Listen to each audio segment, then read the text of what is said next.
Tá. André, por favor. Bem, repetindo, o André é da Armacel, certo? O André Dickert. E, por favor, pode falar. Boa tarde a todos, é um prazer aí estar com vocês. Eu hoje vou estar falando sobre isolamento térmico. Quem não conhece a Armacel, é uma empresa multinacional e a história dela começou em 1860 com Thomas Armstrong, fabricando rolhas de cortiça.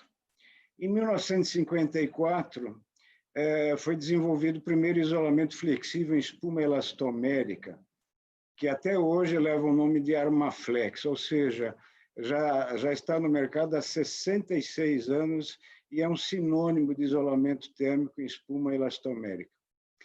Em 2000, a divisão de isolamento térmico da Armstrong se tornou uma empresa autônoma e passou a se chamar Armacel. Em 2002, ela inaugura a primeira fábrica aqui no Brasil, em Pindamonhangaba. Em 2016, a Armacel adquire a Polypex, que é uma empresa nacional, foi uma empresa nacional fundada em 1991 e que foi a pioneira na fabricação de espuma de polietileno expandido. Com a aquisição da Polypex, a fábrica da Armacel passou a ser instalada em São José, em Santa Catarina, né, próximo a Florianópolis. Hoje nós somos líderes globais, né, em espumas flexíveis para o mercado de isolamento térmico e acústico e espumas de engenharia. A nossa sede corporativa fica em Luxemburgo e com 3 sedes regionais na Alemanha, Estados Unidos e Singapura. Hoje nós temos 24 fábricas em 16 países. Bom, sempre quando a gente tem um diferencial de temperatura, a gente passa a ter um diferencial a gente passa a ter um fluxo de calor. Ele sempre vai da temperatura mais alta para a temperatura mais baixa.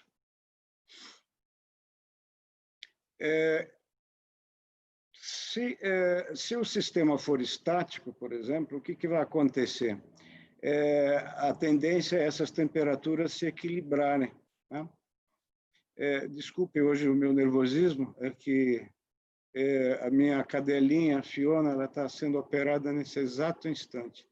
Ela está há 4 dias numa UTI, então eu estou um pouco emocionado. Então, peço perdão aí se eu estou meio avoado aqui. Bom, então, como eu estava falando, se eu tenho um sistema estático, a tendência dessas temperaturas é entrar em equilíbrio térmico. Mas se eu tenho um sistema de aquecimento, por exemplo, eu não quero o quê? Perder o calor para o ambiente que está numa temperatura mais baixa. Se eu tenho um sistema de refrigeração ou ar-condicionado, eu não quero o quê? Ganhar calor. Então, como é que eu faço para que eu impeça esse fluxo, né? Ou pelo menos reduza esse fluxo? Eu tenho que criar uma barreira, né? Essa barreira, na verdade, o que é? O isolamento térmico. Então, ele vai criar uma resistência térmica a esse fluxo de calor. Notem que esse fluxo de calor jamais pode ser zerado, né? Ou nunca vou poder ter uma economia zero. Na verdade, o isolamento térmico vai procurar reduzir o máximo esse fluxo de calor em função da sua condutividade térmica. No caso de isolamento a baixa temperatura, como climatização e refrigeração, a gente ainda tem a questão da condensação, que ocorre porque o vapor de água contido no ar, né, quando ele se encontra numa superfície mais fria, né, e quando ela está abaixo da temperatura de ponto de orvalho, o vapor d'água contido nesse ar, ele passa do estado vapor para o estado líquido, né? Então, para a gente tentar minimizar ou evitar essa condensação, a espessura do meu isolamento ela tem que ser calculada de forma que a temperatura superficial do meu isolamento fique acima da temperatura de ponto de orvalho para que essa condensação não ocorra. E para determinar qual é a temperatura de ponto de orvalho, a gente precisa conhecer a temperatura ambiente, a umidade relativa, ou TBS, TBU. Isso a gente obtém na carta psicrométrica. Só que quando a gente fala em isolamento a frio, né, a baixa temperatura, eu não tenho só o fluxo de calor da mais alta para a mais baixa, eu passo a ter também um fluxo de vapor. Por quê? Temperatura mais alta, eu tenho pressão de vapor mais alta. Temperatura mais baixa, eu tenho pressão de vapor mais baixa. Então, quando o meu sistema entra em operação, eu passo a ter esse fluxo de vapor. Quando a gente dimensiona a espessura de isolamento, como eu falei antes, a gente faz com que a temperatura superficial aqui do meu isolamento externo, né, fique acima da temperatura de ponto de orvalho. Mas, como o vapor começa a permear o material, na verdade, o material isolante, o que é? Ele é composto basicamente, né, o que determina a mais baixa condutividade térmica, é o ar que eles têm dentro desse material, é o ar parado, estanque, né? Então, à medida que esse vapor começa a permear o material, ele vai encontrando temperaturas mais baixas, até que ele encontra a temperatura de ponto de orvalho e vai ocorrer o quê? Vai ocorrer a condensação interna. Então, aonde eu tenho ar, por exemplo, eu passo a ter água, né? Alguém já experimentou tirar um assado com pano molhado? Provavelmente ele queimou a mão, porque a água, por exemplo, é 24 vezes mais condutora do que uma espuma elastomérica. E se eu tiver um sistema que trabalha a baixa temperatura, né, de zero, né, o que vai acontecer? Essa água ela vai virar gelo, né, e o gelo ele aumenta o seu volume. Então, se alguém já viu uma instalação de refrigeração, por exemplo, onde eu tenho uma tubulação e no meio dela eu tenho como se fosse uma jiboia que engoliu um boi, é que, na verdade, o que ocorreu? Ali eu tenho uma condensação interna que virou gelo e danificou totalmente o meu isolamento. Então, o material, além de ter baixa condutividade térmica, ele tem que ter baixa permeabilidade ou alto fator Mi, né? Segundo a ASHRAE, né, materiais que são considerados ótimos como barreira de vapor, eles têm que ter um fator Mi acima de 1.300. Materiais que têm um fator Mi abaixo de 1.300 requerem o quê? Um complemento aqui na face externa, chamado barreira de vapor, né? É justamente para impedir essa migração desse vapor. Só que essas barreiras, elas não pertencem ao material isolante, elas são complementos, né? Então dependem muito da instalação, da qualidade, e com o tempo também podem apresentar falhas, danos mecânicos, enfim, elas não são totalmente seguras. Então, quando a gente fala de isolamento, né, para que ele realmente cumpra com as funções dele em termos de economia energética, e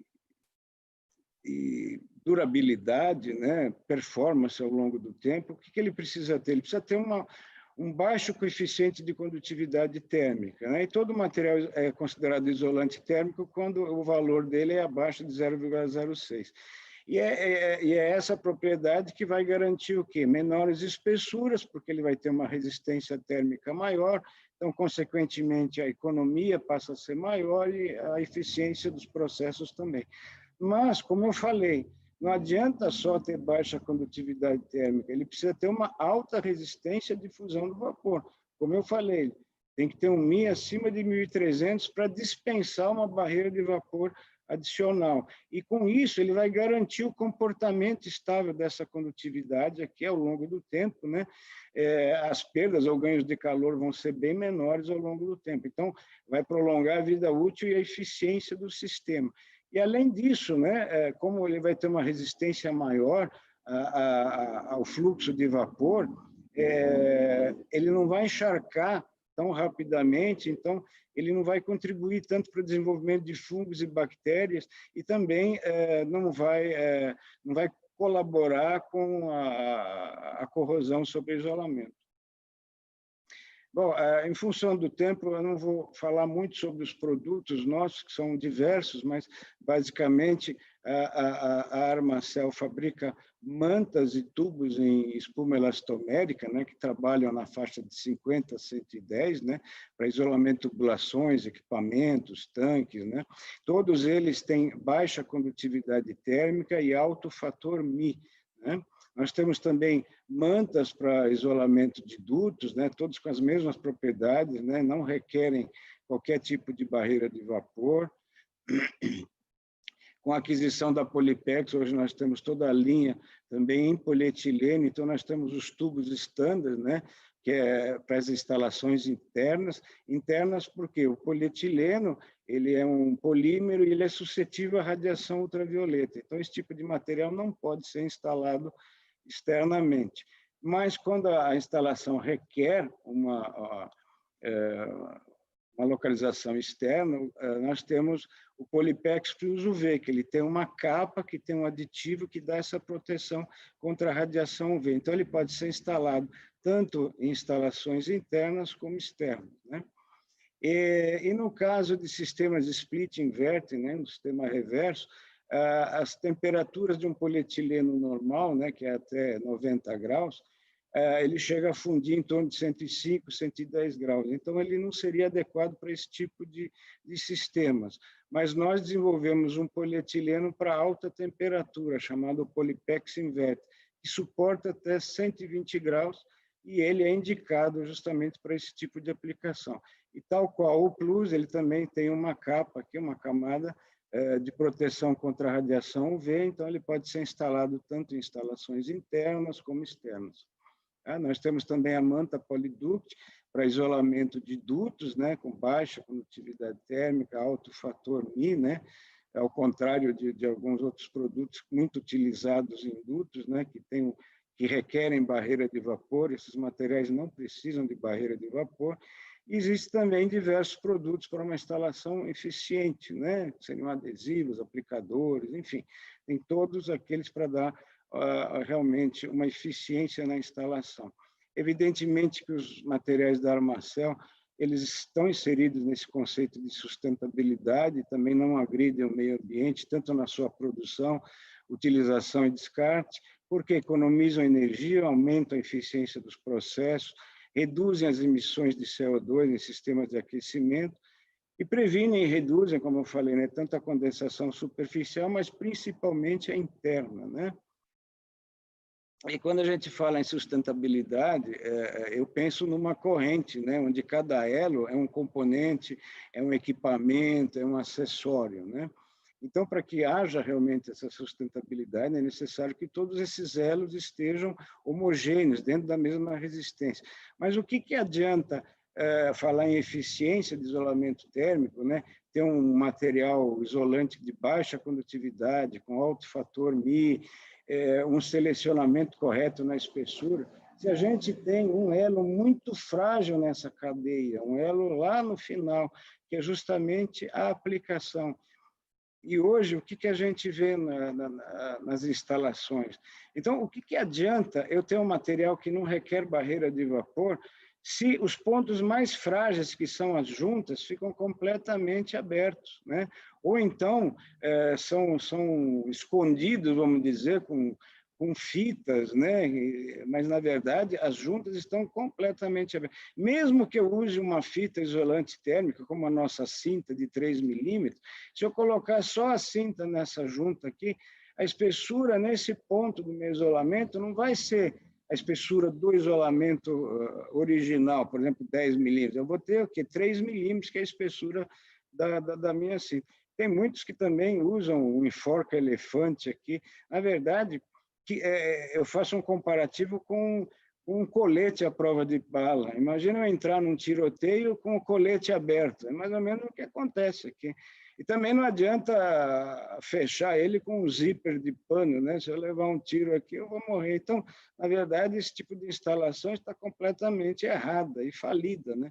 E compromete muito a eficiência e a economia energética do sistema, né? Então, o que a gente precisa? A gente precisa dos acessórios complementares, né, para justamente selar essa junta. Não adianta eu querer erguer um muro e comprar só tijolo, eu preciso comprar cimento, areia. Então, não adianta fazer uma instalação, isolamento térmico, se eu não uso os produtos adequados, né, os complementos. E o adesivo é, na verdade, um dos principais produtos, né, para garantir a estanqueidade do sistema, né? Nós temos também aplicadores para garantir economia, segurança e limpeza durante a instalação, né? Então, como eu falei, todas as juntas precisam ser coladas. Como é um adesivo de contato, a gente tem que passar essa cola em uma camada fina nas duas superfícies e esperar que a cola, quando é tocada com o dedo, não venha puxar fios. A partir desse momento, eu posso unir, né, essas duas superfícies e exercer uma compressão, né? Eu tenho que selar não só as juntas longitudinais, mas como as transversais também, e sempre comprimindo, né? O isolamento nunca deve ficar com as juntas tracionadas, né? Porque, na verdade, o adesivo, apesar de ser contato, ele cola quase que imediatamente. A cura dele completa se dá só depois de 24 a 36 horas. Então, se eu tiver uma junta tracionada, ela provavelmente vai abrir com o tempo, ou até mesmo antes da instalação entrar em operação. E um outro procedimento muito importante é selar, né, introduzindo o pincel com a cola, né, entre a tubulação e o tubo isolante, tanto no início, né, como a cada final de segmento de tubo, que tem um comprimento de 2 metros. E com isso, o que eu faço? Eu crio compartimentos fechados que impedem que, durante o funcionamento da instalação, o vapor não migre, né, e não transcorra entre a tubulação e o isolamento térmico, que vai causar não só a corrosão, mas falhas, às vezes, na selagem, começa aquele pinga-pinga da condensação, ou seja, compromete toda a eficiência da instalação, né? Então, vejam, aqui são alguns procedimentos adequados, onde eu faço toda a selagem das juntas transversais, longitudinais. Aí, no caso do enforca elefante, quando eu tenho dutos, eu tenho que selar todo o flange, né?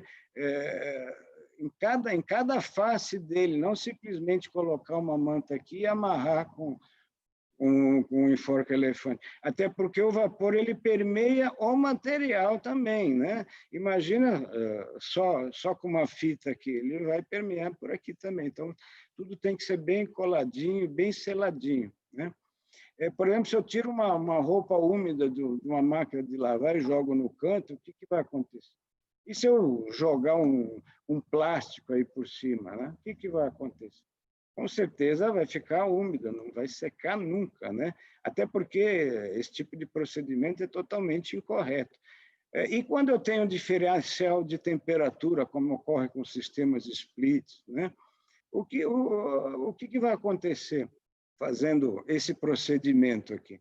Como eu falei no começo, né, a tendência é haver um equilíbrio térmico, ou a temperatura mais alta, haver um fluxo, né, de calor da mais alta para mais baixa. Então, imagine se na minha casa eu tenho uma tubulação de água quente e uma de água fria, uma do lado da outra. Eu nunca vou tomar um banho quente, sempre um banho morno. Eu nunca vou ter água fria, sempre vou ter uma água morna, né?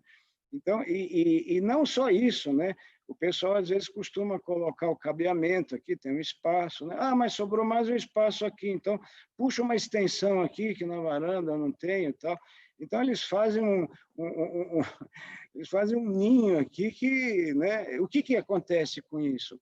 O que adianta um equipamento ser sustentável se eu estou comprometendo toda a viscosidade, perda de carga? Eu tenho fluido refrigerante, eu tenho lubrificante, eu estou mexendo o lubrificante que protege o compressor, eu vou danificar o compressor, eu não vou atingir a temperatura que eu quero. Enfim, um equipamento que poderia durar 5, 10 anos, às vezes dura 5 meses, né?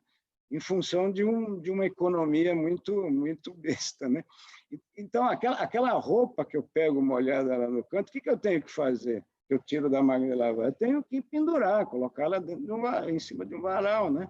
Por quê? Eu preciso ter convecção, eu preciso ter ar circulando, né? Para que essa condensação, essa umidade vá embora. Então, eu preciso ter um espaçamento, eu preciso isolar individualmente as linhas e ter ar circulando, né, em volta. Então, o que adianta ter uma instalação desse tipo aqui? Eu não tenho circulação de ar aqui, eu não sei nem como é que a pessoa conseguiu isolar, mas se vocês notarem, eu já tenho condensação aqui, porque eu não tenho circulação de ar. E algo muito importante também são os ambientes internos, que eu classifico eles como microclimas, né? Muita gente acha que o ambiente interno é baixa temperatura, ou temperatura é controlada, né? Climatizada, eu não vou ter esse problema, eu posso ter espessuras menores de isolamento. Muito pelo contrário, todo ambiente interno é um microclima. Porque, da mesma forma que o vapor vai da mais alta para mais baixa, se eu tenho dois ambientes, um a 30 graus lá fora e uma sala a 19, eu vou ter migração de vapor. Eu posso estar controlando a temperatura, mas a umidade, com o passar do tempo, ela vai subindo, né? E onde eu tenho, além disso, além de formar um microclima, não só pelo ambiente ser interno, eu tenho muito congestionamento, às vezes, né, entre forros, em shaft, que é pior ainda, né, a falta de ventilação e a umidade. Aqui é só um exemplo, só para vocês terem uma ideia. Isso é um hospital, né? Isso aqui é um entreforro de um hospital.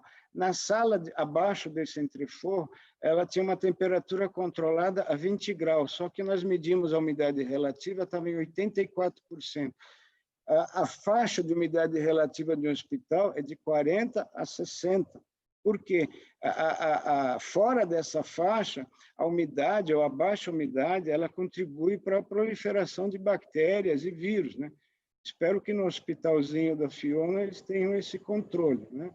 Porque 84 eu já tenho. Agora, quando nós fomos para o entreforro estava a 24 graus e a umidade dele estava em 96,2, ou seja, a diferença entre temperatura ambiente e temperatura de Ponte de Orvalho era algo em torno de 0,6 graus, ou seja, qualquer espirro aí dentro já condensa. Então, que eu quero conscientizar as pessoas que ambientes internos devem ser tratados com mais carinho, né? Porque eles são microclimas, não requerem espessuras menores, não? E também não adianta espessuras muito grandes, tem que haver realmente um controle melhor, né? Tanto da umidade, da temperatura, das condições de contorno, né? Tem que ter um espaçamento, é necessário ter mais cuidado. Tanto é que os maiores problemas de condensação, por exemplo, ocorrem em ambientes internos, né?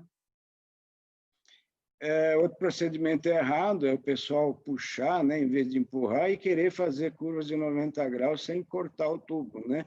O que acontece com esse tipo de procedimento? Eu estou estirando a parte externa, né, comprimindo a interna, eu estou reduzindo a espessura do meu isolamento, criando pontes térmicas e condensações localizadas.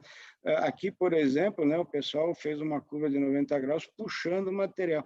Aquilo que eu comentei anteriormente, né, você não pode deixar a junta tracionada, né, porque ela vai abrir, mesmo usando o adesivo adequado. E também não adianta eu tampar essa abertura com cola, preencher com cola, porque a cola não é uma barreira de vapor, evidentemente, né? Nas embalagens dos nossos produtos, nós temos linhas de referência para poder fazer os cortes dessas peças, curvas, T's, né? Enfim. E temos manuais também que ensinam a fazer outras singularidades, ou curvas em mantas, T's.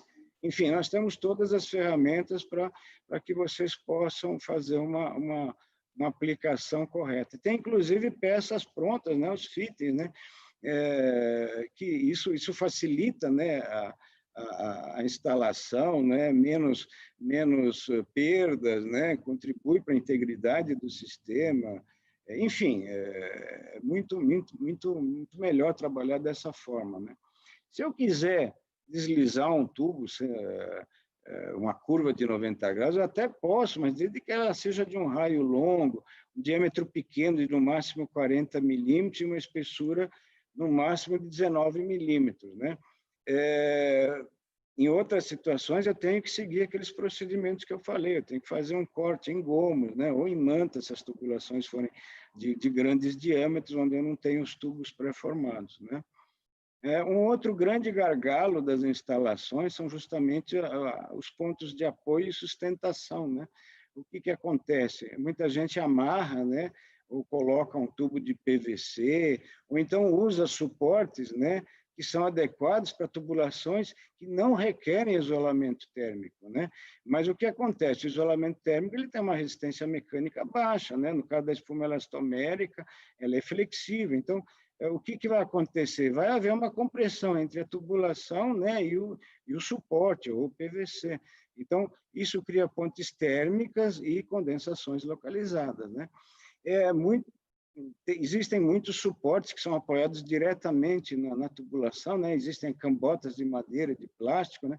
O pessoal acha que, por ter uma condutividade mais baixa, né, do que o metal, né, eles poderiam cumprir com essa função. Mas o que acontece? A condutividade deles é mais baixa que o metal, né? Mas é muito mais alta do que o material isolante térmico. Então, além disso, a madeira ela é higroscópica, ou seja, ela absorve a umidade aqui, né? Então, vocês podem ver que com o passar do tempo eu passo a ter uma condensação localizada. No caso de 5 minutos, suportes tá? metálicos, no caso de suportes metálicos, é pior ainda, porque aí eu tenho uma ponte térmica direta, né? O metal é altamente condutor. Então, isso gera uma imediata condensação, né? Como vocês podem ver, e essa condensação, isso aqui está dentro de um entreforro, né? Talvez até de um hospital, porque olha só como é que está essa barra aqui, está completamente repleta de bolor, de fungos, né? Então, o ideal é usar um suporte desenvolvido justamente para evitar essas pontes térmicas e o esmagamento desse isolamento, né? Composto por um material isolante rígido, né? Então, eu não vou ter compressão nesses pontos de apoio, né? E aí sim eu posso complementar com abraçadeiras para fazer a fixação, né? E hoje a Armacel também está trazendo o Insugard, que é um outro suporte que, se utilizado com o suporte Armafix, ele cria uma série de vantagens em relação às abraçadeiras, porque tem muita instalação que ela vai se movimentar, né? E esse tipo de suporte, muitas vezes, esse tipo de abraçadeira não permite isso. E esse Insugard, o que é? Uma cela onde na parte interna dela, eu tenho uma superfície de semi-microesferas. Então, isso faz com que o atrito seja o mínimo possível. Então, permite que a tubulação isolada, né, possa se movimentar, né, sem criar danos, né? Inclusive, ele tem até uma borda arredondada aqui para fora, então a tubulação pode deslizar sem problema nenhum, sem nenhum comprometimento. E, além disso, né, evita parafusos e tal, porque nós temos adaptadores de fixação, né, eles fixam por um clipe, né, tanto em perfiladas como em suportes pendurais, né, tipo gota ou cabide, né? Então, esses são procedimentos corretos, né, linhas compridas, aqui usando o enxugado, que permite a movimentação de toda essa linha, né? Tanto a espuma elastomérica como o polietileno são suscetíveis à radiação ultravioleta, né? Então, não adianta também proteger com fitas de PVC, porque o PVC também é um polímero e também é suscetível à radiação ultravioleta. Então, o que acontece? Com o tempo, ele também vai comprometer o material isolante, né? E, além do mais, essas fitas escondem aqueles problemas que eu falei, né? Que tem cabeamento, junta que não foi selada, e eles amarram com tanta força que cria todos esses vincos aqui, né, no material isolante. E aqui vocês podem ver que antes da retirada da fita já está toda embolorada, toda comprometida. Então, para instalações externas, ou poliplex plus UV, ou inverter, ou tinta, né? Em muitos casos se usa revestimentos metálicos que requerem mão de obra especializada, e também, por causa da baixa emissividade, requer espessuras maiores. Por isso, nós temos uma alternativa muito mais vantajosa em relação aos revestimentos metálicos, que é o Aluclad, que na verdade é um PVC com alumínio e uma proteção. Essa proteção faz com que a emissividade seja bem mais alta, então requer espessuras menores. Essa proteção também evita que haja oxidação, que não ocorre com os materiais, que ocorre com os materiais metálicos. Então, aqui é uma foto tirada 1 ano depois da instalação, onde eu tenho aqui uma tubulação com aluclade e aqui com revestimento metálico. Note que aqui já está tudo oxidado, e inclusive, né, com danos mecânicos, porque uma outra vantagem desse material é a plasticidade dele. Então, se ele sofrer algum choque, alguma coisa, a tendência dele é retornar, né? E evitar pontes térmicas. É muito fácil de aplicar, não requer ferramentas complicadas, né? Você corta com estilete, você tem rebites de plásticos autoperfurantes, né? Existem também espessuras maiores do aluclade, o 0,75, que permite fazer peças, né, curvas, enfim, dentro dos mesmos procedimentos utilizados para peças de metal. Bom, então, é falsa a ideia de que o isolamento térmico seja responsável por resolver completamente o problema da condensação, principalmente em ambientes internos, né, onde você tem microclimas, né, e sem ventilação, como entre forros, shafts, subsolo, e quando as condições de contorno são desfavoráveis, como eu falei, espaços congestionados, falta de distanciamento, tubulações muito próximas, né, uso de apoios inadequados, enfim. E os microclimas, eles só vão ser identificados posteriormente à instalação, né? Então, é necessário se fazer uma inspeção periódica, né? O próprio PMOC já exige isso, né? Então, eu só vou ter uma economia de energia e um sistema de isolamento térmico efetivo, né? Se eu tiver o quê? Um controle também da umidade relativa, das condições de contorno e dentro das boas práticas de instalação e manutenção. Muito obrigado. Desculpem, gente, se eu não estou meio mal-humorado hoje, mas acho que vai dar tudo certo. Obrigado, André. Muito obrigado. Fico à disposição aí para qualquer dúvida. Ao final.